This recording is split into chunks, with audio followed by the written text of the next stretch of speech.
la plage abandonnée. S'il fallait ne retenir qu'une image de l'histoire d'amour entre Saint-Tropez et Brigitte Bardot, ce serait peut-être celle-là. Brigitte, à la Madrague, son refuge depuis 1958. Un lieu qui fascine et attire les curieux, point de passage des touristes du monde entier pendant des décennies.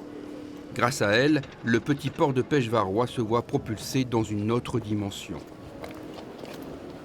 C'est 2 ans avant, en 1956, que le succès éclate.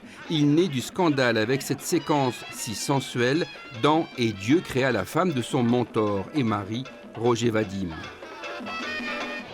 Dès lors, chaque film à l'affiche, chaque moue boudeuse ou sourire, chaque apparition en public, tout devient un événement qui déplace les foules jusqu'à l'hystérie, comme ici au Festival de Cannes 67.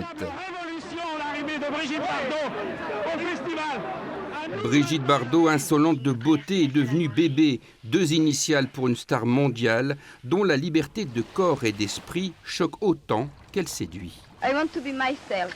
And what is yourself? Look.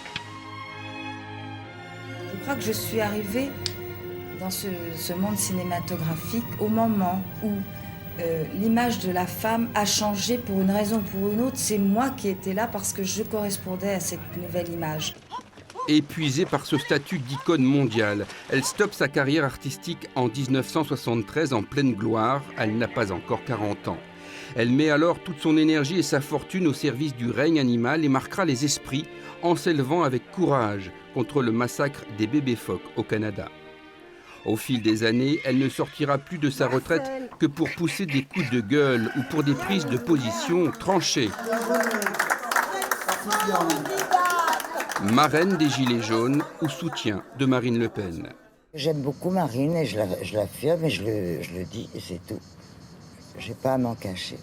Jusqu'à son dernier souffle, Bébé sera restée fidèle à elle-même, une femme au caractère bien trempé, amoureuse de sa ville de Saint-Tropez, pour l'éternité. De la plage ensoleillée. Je voulais que je dise un petit mot aux gens du Var. Je vous aime. Ciao.